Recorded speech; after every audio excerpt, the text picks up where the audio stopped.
नमस्कार दर्शकों, बहुत बहुत स्वागत है आपका हमारे कार्यक्रम उड़ान में।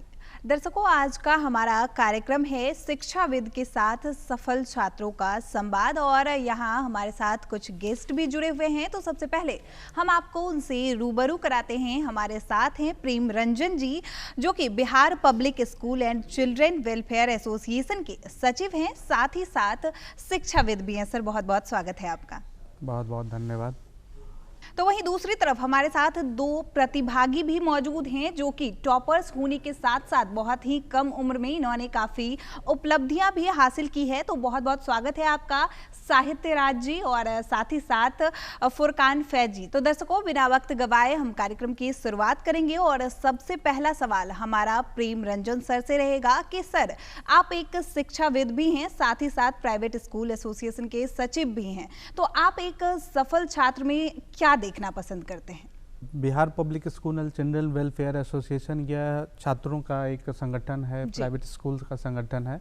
तो निश्चित तौर पे हम लोग छात्रों के बीच रहते हैं, जहाँ पे हमें ये मालूम होता है कि छात्रों के साथ कैसा व्यवहार करना चाहिए। जैसा कि आपका सवाल है कि एक सफल छात्र में क्या क्वालिटी होनी चाहिए, इस विषय पे मैं यही कहना चाहूँगा कि एक सफल छात्र का यह गुण होता है कि वो अपने सारे कार्यों का, चाहे वह उनकी पढ़ाई हो, उनके परिवार के प्रति जिम्मेदारी हो, उनका अलग अलग विषयों की तैयारी हो परीक्षा के समय में, उन सबको सुनियोजित तरीके से सही समय में उसको तैयार करना। अगर कोई उनका विषय वस्तु जो मजबूत है उस पर कैसे टाइम देना, और जिस विषय में उनकी रुचि थोड़ी कम है या उन्हें कठिन लगता है उस पर कितना ज़्यादा अधिक समय देना, कैसे सारे विषयों को वो एक साथ सुनियोजित तरीके से तैयार कर सकते हैं, यही एक सफल छात्र के गुण होने चाहिए। सर, कहा जाता है कि एक सफल छात्र के पीछे एक शिक्षक का हाथ होता है, तो आप इस पर क्या कहना चाहेंगे? एक सफल छात्र के लिए एक शिक्षक को क्या कुछ योगदान देना चाहिए? देखिए, निश्चित तौर पे स्टूडेंट जो है एक रॉ मटेरियल है जी, और स्टूडेंट को नरिश करने की ज़रूरत है। तो एक टीचर ही है जो अपने बच्चों के बारे में जानते हैं कि उनके बच्चों की क्या अच्छाई है, क्या बुराई है, उनके बच्चे कहाँ पे लैग कर रहे हैं, किस चीज़ की कमी है, किस प्रकार से उन्हें गाइडलाइन देने की ज़रूरत है। एक शिक्षक को ही पता होता है कि उनके बच्चे पढ़ाई में रुचि किस स्तर तक रख रहे हैं या नहीं रख रहे हैं। चूँकि एक शिक्षक के सामने छात्र खुला किताब की तरह रहता है, उन्हें यह मालूम होता है कि बच्चा चाहे वो मैथ के सब्जेक्ट में कमज़ोर है या साइंस के सब्जेक्ट में मजबूत है, तो किस सब्जेक्ट पे कितना ज़्यादा मेहनत करना चाहिए। और ख़ास तौर पे एक शिक्षक बनने से पहले ये बात बताया भी जाता है कि हर बच्चे की अलग अलग बुद्धि लब्धि होती है। तो किस बच्चे की बुद्धि लब्धि अधिक है, कम है, अगर बुद्धि लब्धि उनकी कम है, सीखने की क्षमता कम है, तो उसे कैसे बढ़ाया जाए, इसके लिए विभिन्न तरीके के कई आयाम हैं, कई तरीके हैं जिसे शिक्षकों को अपनाना चाहिए। तो निश्चित तौर पे बच्चे के दिमाग में जो भी सवाल है खुलकर एक बच्चा अपने गुरु से ही, अपने शिक्षक से ही पूछ सकता है, और हर शिक्षकों की यह जिम्मेदारी होती है कि वो अपने बच्चों के हर सवालों का जवाब दें। मैं निश्चित तौर पे हर कार्यक्रम में ऐसा कहता हूँ कि a teacher is not a teacher until unless his student is a good learner. और ये सही बात भी है कि एक टीचर तब तक अच्छा टीचर नहीं बन पाएंगे जब तक कि उनके छात्र एक अच्छे लर्नर नहीं बन पाते हैं। तो निश्चित तौर पे छात्रों और शिक्षकों का संवाद होते रहना चाहिए हर समस्याओं पे। सर, आपने बहुत ही अच्छी बात कही कि एक सफल छात्र के पीछे किस तरीके से शिक्षक का योगदान होना चाहिए। तो वही हमारे साथ प्रतिभागी भी मौजूद हैं। तो हम सबसे पहले फुरकान फैजी से जानना चाहेंगे कि फुरकान, आपने 10th में CBSE बोर्ड से काफ़ी अच्छे मार्क्स भी लाए हैं, तो इसकी तैयारी आपने कैसे की? तैयारी के लिए ऐसे पर्टिकुलर मैंने कोई कोचिंग या इंस्टीट्यूट तो ज्वाइन नहीं किया था, बट जो भी स्कूल में टीचर्स ने गाइड किया उसको मैंने फॉलो किया। और अभी डिजिटल इंडिया का ये दौर है, तो मैंने यूट्यूब से बहुत सारी हेल्प ली। उसमें बहुत सारे टीचर्स ऐसे हैं जो फ्री में एजुकेशन को बांट रहे हैं, तो मैंने उनसे सहयोग लिया, उनके वीडियोस को देखा और बस मैं फॉलो करता गया अपने टीचर्स की बातों को। इसके अलावा मैंने कुछ एक्स्ट्रा तो कुछ नहीं किया है। फुरकान, जिस तरीके से आपने 10th में अच्छे मार्क्स लाए और सभी विषयों में आपके अच्छे मार्क्स हैं, तो इस पर आप क्या कहना चाहेंगे कि मतलब किस तरीके से आपने इसकी तैयारी की, पढ़ाई की? और सबसे बड़ा सवाल मेरा ये रहेगा आपसे कि वैसे तो आपने सारे सवाल मतलब सारे सब्जेक्ट्स में अच्छे मार्क्स लाए, लेकिन सबसे ज़्यादा रुचि जो है आपका वो किस सब्जेक्ट में था? सबसे ज़्यादा मुझे साइंस में रुचि थी मेरी, क्योंकि फिज़िक्स वगैरह को मैं फील करके पढ़ लेता हूँ और मैथ्स वगैरह में सिर्फ कैलकुलेशन रहता है। तो साइंस में मैंने बहुत अच्छा किया था। साइंस में मेरा 100 आउट ऑफ 100 था। और एनसीईआरटी की जो सीबीएसई की अपनी बुक्स होती हैं मैंने उनको फॉलो किया। और बाकी मैं सबको भी यही कहना चाहूँगा कि बहुत सारे बच्चे अलग अलग बुक लेके बैठ जाते हैं और उनको पढ़ने लगते हैं, बट सीबीएसई में अगर आपको अच्छा मार्क्स अचीव करना है तो आपको बस एनसीईआरटी को ब्लाइंडली और अच्छे से फॉलो करना होता है। अच्छे से फॉलो करने का मतलब कि आपको उसके इन टेक्स्ट क्वेश्चन अच्छे से सारे लाइन बाय लाइन अच्छे से याद होने चाहिए, तभी आप कुछ अच्छा बोर्ड्स में अचीव कर पाओगे।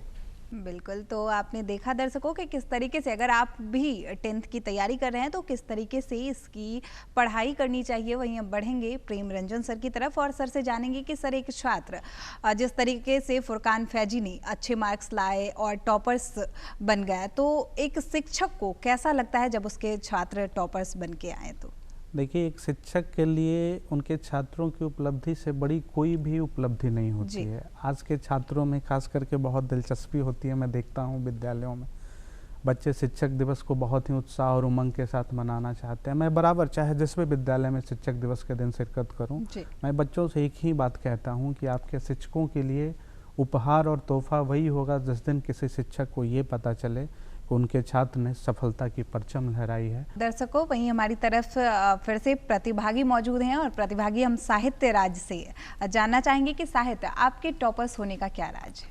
मैम, जैसा कि हम लोग जानते हैं कि बोर्ड का जो हाइप है सोसाइटी में बहुत ज़्यादा है, तो जब मैं क्लास 10th में आया तो मैंने सोचा कि चलो सीनियर से बातचीत कर लेते हैं। तो उन्होंने मेरे को एक टिप्स दिया था कि जो जैसे बोर्ड एक एग्जामिनेशन है, एग्जामिनेशन है, वो उसका उतना हाइप मत लो। जैसे जो पढ़ रहे हो, जैसे क्लास 9th में 8th में 7th में जैसे पढ़ा है वैसे ही बोर्ड के लिए भी प्रिपरेशन करो। तो मैंने क्या किया कि एक शेड्यूल बनाया, जैसे कि हर एक स्टूडेंट टाइम टेबल बनाता है, लेकिन मैंने क्या डिफरेंट किया जिससे मेरा अच्छा मार्क्स आया। तो मैंने स्टार्टिंग में क्या किया कि मैंने एक वीकली शेड्यूल बनाया। जैसे आप डेली शेड्यूल बनाते हो तो उसमें कभी कभी प्रॉब्लम क्या आता है कि अगर आप स्टार्टिंग में सुबह से पढ़ने बैठे, मान लीजिए आपने टाइम टेबल बनाया कि 6 बजे से 9 बजे तक पढ़ना है, अब किसी भी कारणवश आप नहीं उस टाइम पे पढ़ पाते हैं तो आपके अंदर लगता है कि चलो आज का दिन लगभग बर्बाद हो गया है। लेकिन आप एक वीकली शेड्यूल बना लोगे तो उसके बाद क्या होता है कि जैसे अगर 1 घंटे 2 घंटे आपके बर्बाद भी जाते हैं तो आपके पास 7 दिन रहते हैं। और वीकली शेड्यूल में कभी भी ये फोकस नहीं हमें करना है कि इतना घंटा पढ़ लो, 30 घंटे 40 घंटे पढ़ लो। हमेशा ये फोकस करना है कि ये वीक में हम लोग कितना लर्निंग ले पाएँ। लास्ट के 2-3 महीने में ज़्यादा प्रिपरेशन फोकस बोर्ड पे किया, लेकिन उसके अलावा मैंने पूरे साल जो क्लास 10th की सिलेबस है, जो क्लास 10th के पूरी सिलेबस में जितने भी चैप्टर्स हैं उन पर फोकस किया और जिससे क्लास 10th में भी मेरा रिजल्ट अच्छा आया। और उसके अलावा और भी जितने भी कम्पिटेटिव एग्जामिनेशन दिए, जैसे NTSC हो गया, SOF द्वारा कंडक्ट कराया जाता है साइंस ओलंपियाड, उसमें भी मेरा परफॉर्मेंस बहुत अच्छा था। साहित्य, जिस तरीके से अभी आपने बताया कि आपने एक शेड्यूल तय कर लिया था कि इस तरीके से मुझे पढ़ाई करनी है, तो आपके सबसे ज़्यादा चहेते सब्जेक्ट कौन से थे और आपके किस सब्जेक्ट में सबसे ज़्यादा मार्क्स आपको मिले? जैसा जब मैं क्लास 6-7 में ही था तो उस समय से ही मेरा फेवरेट सब्जेक्ट मैथमेटिक्स था। 6-7 में ही 8-9-10th का मैथमेटिक्स मैं सॉल्व करने लगा था। जब मैं क्लास 9th में गया था तो एक एग्जामिनेशन कंडक्ट होता है इंडियन गवर्नमेंट की तरफ से, NSCJS, जिसमें क्लास 9th में ही आपके 11-12th के सिलेबस आते हैं। तो स्टार्टिंग से ही मेरा फोकस ज़्यादातर मैथमेटिक्स सब्जेक्ट पे ही था और मैथ्स ओलंपियाड में मेरे इंटरनेशनल रैंक 35 भी आ चुका है। और जो NTS एग्जामिनेशन है उसमें भी मेरे मैथमेटिक्स में मार्क्स बहुत अच्छा थे। अब बात करते हैं बोर्ड में, तो बोर्ड में मेरे मैथमेटिक्स में मार्क्स 99 थे 100 में।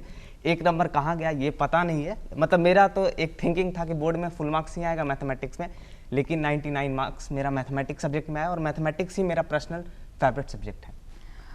तो साहित्य, जिस तरीके से आपने मैथमेटिक्स में सबसे ज़्यादा मार्क्स लाए, 99 मार्क्स आए, तो ये कम बड़ी बात नहीं है, अपने आप में एक बड़ा अचीवमेंट है। तो आपका एम क्या है, आपने क्या सोचा है अपने लाइफ के लिए कि मतलब आगे आपने कई सारे एग्जाम्स भी दिए हैं, आपने अभी बताया, तो क्या सोचा है आपने कि आगे क्या करना है? अभी मैम मैं करंटली क्लास 12th में हूँ, तो अभी मेरा 12th का बोर्ड एग्जामिनेशन है और जेई का एग्जामिनेशन आगे है। उसके अलावा मेरा जो रियल एम है वो ये है कि आज के ज़माने में जैसे हम लोग सभी जानते हैं कि एजुकेशन एक तरह से हमारा बेसिक नीड हो गया है। तो बेसिक नीड पर अगर कोई भी आदमी वर्क करता है तो डेफिनेटली वो एक बहुत बड़ा अचीवमेंट होता है आपके लिए भी और आपके सोसाइटी के लिए भी।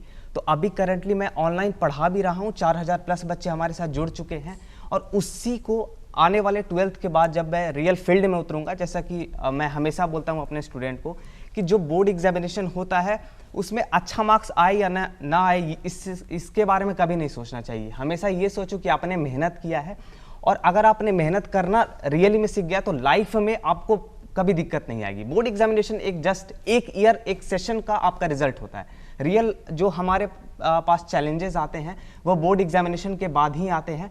सो मेरा जनरली जो फोकस है 12th के बाद वो ये है कि मैं जितने भी बच्चे हैं, जैसा कि एजुकेशन बेसिक नीड है, तो हर बच्चा उसको फुलफिल नहीं कर पाता बिकॉज प्राइस बहुत ज़्यादा बढ़ गए हैं।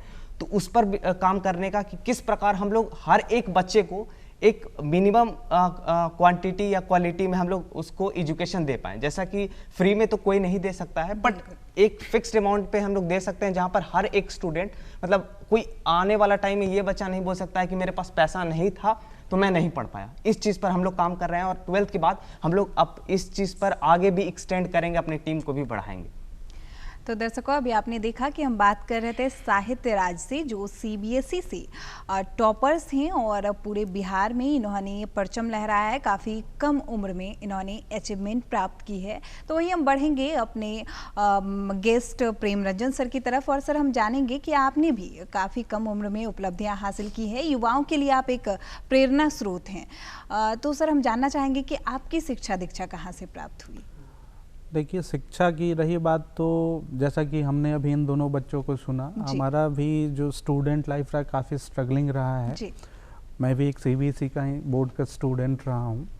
प्राथमिक शिक्षा हमने जहानाबाद के सीबीएसई स्कूल से लिया। उसके बाद हमने बनारस हिंदू यूनिवर्सिटी से अपना अंडर ग्रेजुएशन और पोस्ट ग्रेजुएशन की पढ़ाई की। अभी हमने डबल पीजी कर रखा, और रिसेंटली अभी हमारा पीएचडी कंटिन्यू है जो अभी पटना यूनिवर्सिटी से चल रहा है। तो कहने का मतलब है कि स्टार्टिंग से स्टूडेंट लाइफ से जो भी चैलेंज है, चाहे वो आपको फैमिली सपोर्ट का हो, फिनेंशियल प्रॉब्लम हो, काफ़ी प्रॉब्लम्स हमने देखे हैं। जब हम लोग पढ़ाई करते थे तब हमारे हाथ में स्मार्टफोन्स नहीं होते थे, इंटरनेट की सुविधाएं नहीं होती थी, बिजली कनेक्शंस नहीं होते थे। तो अब का दौर कुछ अलग है। आप अभी बच्चों के सामने में कई सुविधाएँ हैं। खैर, जिनके पास जो सुविधाएँ हैं उसका अच्छे से उपयोग कर, उसका उपभोग कर और अपने लक्ष्य को प्राप्त करें, यही हमारा उद्देश्य है। और हम अपने बच्चों से भी यही कहना चाहते हैं कि आपके पास जो भी संसाधन है, आने वाली पीढ़ी को और अधिक संसाधन मिलेंगे, इसमें कोई दो राय नहीं है। तो जो भी आपके पास अभी संसाधन है वो पर्याप्त हैं, और उसको लेकर के आप आगे चलें। सर, आप प्राइवेट स्कूल एसोसिएशन के सचिव भी हैं, तो हम आपसे एक और सवाल करना चाहेंगे और जानना चाहेंगे कि आपका रुझान इस तरफ कैसे आया, शिक्षा दीक्षा की तरफ आपका रुझान कैसे आया? देखिए, जैसा कि अभी हमने बोला, स्टूडेंट लाइफ से हमने बहुत ज़्यादा सफ़र किया, स्ट्रगल किया है, और थोड़ा फाइनेंशियल प्रॉब्लम को लेकर भी हमने, चूँकि जो होता है ना standard of schools, private school, आज के डेट में कई ऐसे स्कूल है जिसे आप एक मीडियम स्कूल, टॉप स्कूल और बिलो मीडियम स्कूल आप कह सकते हैं। तो उस टाइम हम लोगों को ये सफ़र करना पड़ता था फिनेंशियल प्रॉब्लम को लेकर कि कैसे किस स्कूल का चयन करें। तो उस समय से हम लोग करते क्या थे ना कि जब अपने जूनियर्स को जब पता चले कि आज किसी भी जूनियर क्लास के टीचर एब्सेंट है, उसी समय हम लोग अपने जूनियर क्लास में जाकर अपना क्लास लेते थे। मतलब अंदर से ये शौक़ आता था कि हम ही अपने बच्चों को पढ़ाएं। पढ़ाने की शौक़ शुरुआत से थी, और बच्चों जब लगता था कि जब 4 बच्चे 5 बच्चे हमें सर सर बोलेंगे या बड़े भैया बोलेंगे, वो हमसे कुछ सवाल पूछेंगे और हम उनके सवालों का अगर जवाब दे पाए तो बहुत आंतरिक खुशी मिलती थी। और उसी का यह देन है कि आज इसी फील्ड में हमने अपना करियर ऑप्ट किया, और आज हमने फिर अपने पढ़ाई पूरी करने के बाद, मुझे याद है कि जब मैं ग्रेजुएशन में था तो हमारे मित्र ने तब तक एक स्कूल का नींव रखा था पटना में ही। जब मैं छुट्टियों में आया करता था तो उनका कहना था कि आप इस इतने बड़ी यूनिवर्सिटी से पढ़ रहे हैं, आपकी अंग्रेज़ी बहुत अच्छी है, ये है वो है, तो आप थोड़ा हमारे स्कूल में आकर अपने बच्चों को समय दें। तो तब मैं बहुत शौक़ से जाता था, नॉट एज अ टीचर कि मैं सैलरी लूँगा और वहाँ पे वर्क करूँगा। शौक़ से जाता था कि मुझे बच्चों के समक्ष बैठने का, उनके विचारों को जानने का, समझने का वक्त मिलेगा, मैं उनसे अपने बातों को आदान प्रदान। चूँकि होता क्या है ना, मैं एक टीचर के रूप में जो अनुभव कर पाता हूँ, मेरे अंदर जो कुछ भी है इसकी क्यूरियोसिटी रहती है कि मैं उसे बच्चों के सामने रख दूँ, मैं उस बच्चों को बता दूँ कि बेटा आप ये चीज़ को लेकर सफ़र मत करना जो हमने सफ़र किया है। तो ये दौर चलता रहा, अपॉर्चुनिटीज़ मिलते गए, फिर हमने कोचिंग स्टार्ट किया, फिर हमने स्कूल स्टार्ट किया, फिर स्कूल एसोसिएशन ने हमें ये दायित्व दिया, और अब तो एसोसिएशन के अंदर में करीब 40,000 स्कूल है जिसका देख रेख भी करना होता है। तो और मुझे एक अच्छा वक्ता बनना था, मेरा यह शौक़ था कि मैं बोलूँ, चाहे वो स्टूडेंट्स के बीच क्यों ना बोलूँ, स्टूडेंट मेरी बात को सुने, वो ऑडियंस के बीच में क्यों ना बोलूँ, ऑडियंस मेरी बात को सुने। तो ये शुरुआत से स्टूडेंट लाइफ से ही ऐसा चलता आया है और अब तो यह खैर कैरियर ही बन गया, अब यही मेरा कर्म क्षेत्र है। तो दर्शकों, अब तक के हमारे कार्यक्रम में आपने देखा कि किस तरीके से स्ट्रगल होने के बावजूद भी आप अच्छा अचीवमेंट प्राप्त कर सकते हैं और आप खुद को आगे बढ़ा सकते हैं। तो वहीं हम अपने प्रतिभागी फुरकान की तरफ बढ़ेंगे और जानेंगे फुरकान से। फुरकान, आप एक एनजीओ भी चलाते हैं, तो इसका विचार आपके मन में किस प्रकार आया? ये एनजीओ का, जैसे मैं एक दोस्त के साथ अपने बैठा हुआ था, कोविड का वक्त चल रहा था उस वक्त, तो हम लोग ऐसे ही एसेंशियल नीड्स लेने के लिए मार्केट निकले थे। तो हम लोगों ने देखा कि जितने रिक्शे वाले हैं, क्योंकि उस वक्त लोग तो बाहर निकल नहीं रहे थे ज़्यादा, तो वो लोग ऐसे ही बैठे रहते थे। वो जो उनकी दिन की जो कुछ कमाई होती थी वो भी नहीं हो पा रही थी और कुछ लोग बहुत ज़्यादा हताश थे। तो हम लोगों ने सोचा कि हम लोग अपने पॉकेट मनी को ही सेव करके, जो हम लोग पार्टी वगैरह में इधर उधर खर्च कर देते हैं, तो उसको क्यों ना हम लोग ऐसे जगह यूटिलाइज़ करें कि ताकि इन लोगों के लिए भी कुछ भला हो सके। तो वही हम लोग घर पे बैठे थे ऐसे ही, तो हम लोग के माइंड में आइडिया आया कि क्यों ना हम लोग इनिशियल 10-20 पैकेट के साथ स्टार्ट करें फूड ड्राइव और उन लोगों तक पहुंचाएं जो लोग खा नहीं पा रहे हैं और जिनके घर में लोग भूखे सो रहे हैं। तो स्टार्टिंग में मैंने मेरे फ्रेंड के साथ मिलकर, उस वक्त मुझे याद है कि मेरे वॉलेट में 500 रुपीज़ थे, तो हम लोगों ने मिल करके अराउंड 22 पैकेट्स बनाए थे और उसको जब जाकर हम लोगों ने फर्स्ट टाइम डिस्ट्रीब्यूट किया तो वो जो खुशी मिली और वो जो उनके चेहरे पे स्माइल देख करके हम लोग को अंदर से लगा कि नहीं, अब यही करना है। और जब भी हम लोग के पास एक्स्ट्रा पॉकेट मनी होता है हम लोग उसको सेव करते हैं और जब भी हम लोग को टाइम मिलता है तो एक टाइम पे हम लोग मिलते हैं और मिल करके उसी टाइप से पैकेट्स को डिस्ट्रीब्यूट करते हैं।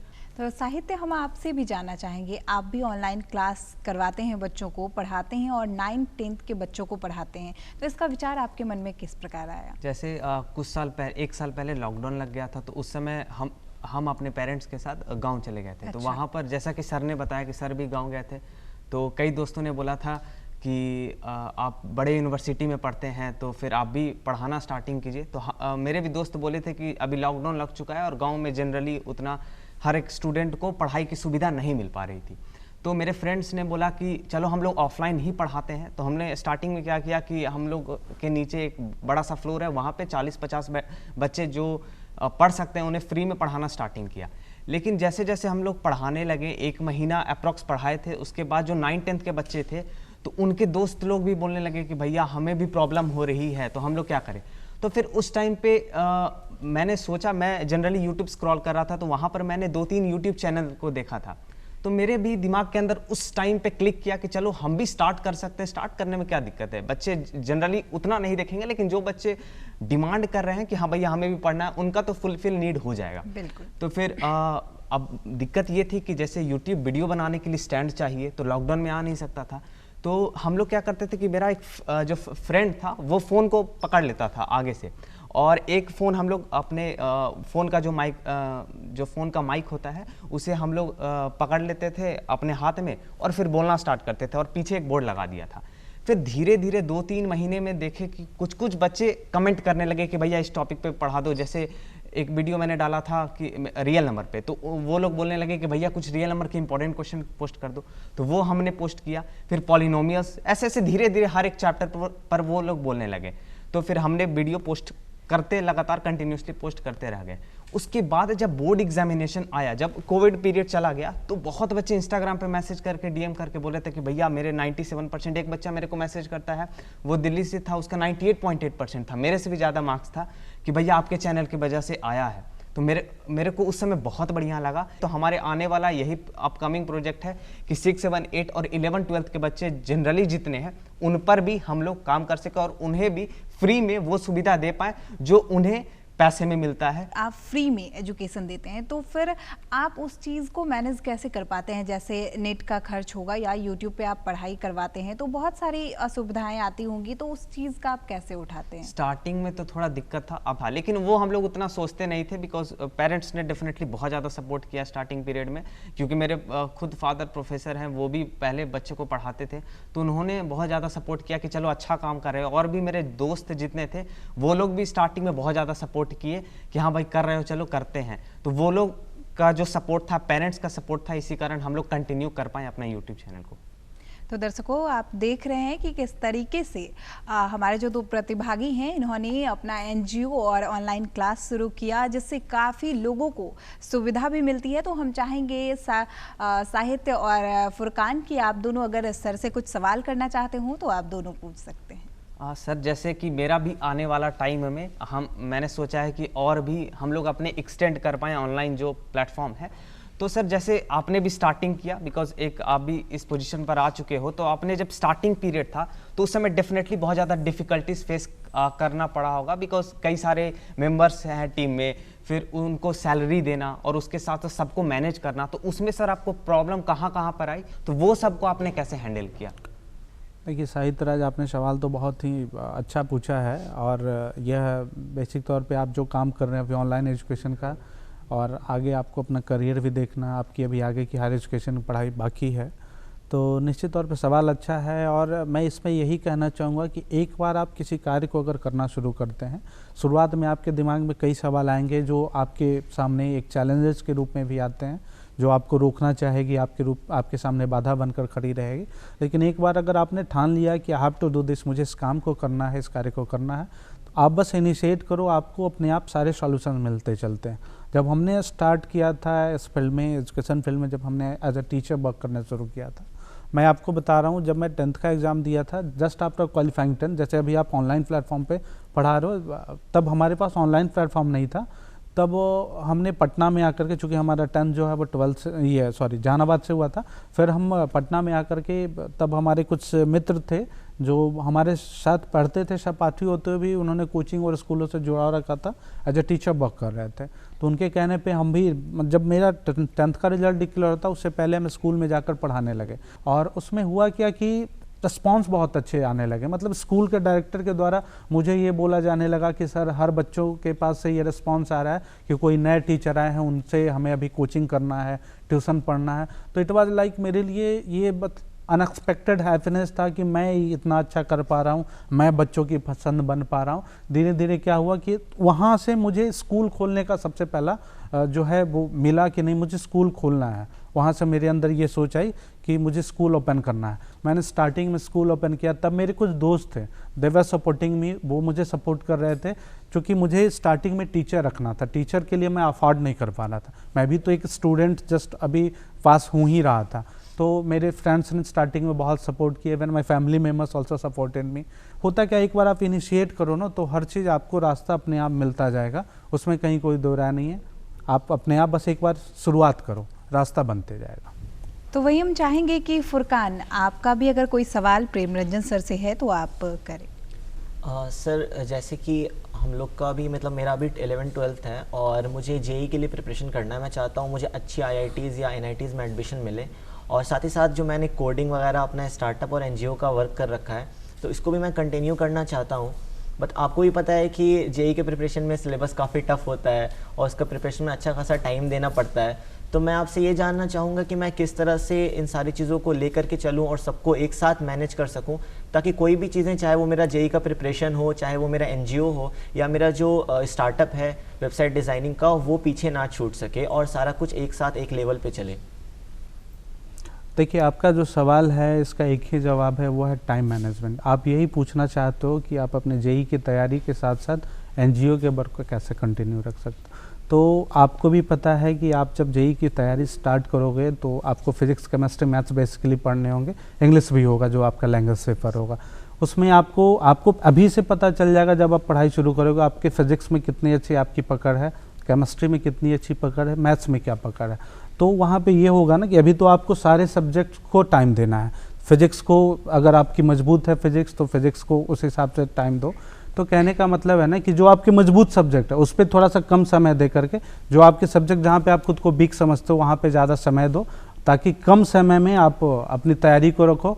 और आप अपने फ्रेंड्स का सपोर्ट लो, ताकि आपके NGO जो है, जब आपकी तैयारी चल रही हो, आपके NGO का देख रेख फ्रेंड्स करें, और आपको पढ़ाई से समय निकाल करके NGO को समय देना होगा। इसके लिए आप अभी से टाइम मैनेजमेंट करके अपनी पढ़ाई करो, ये सब भी हो जाएगा।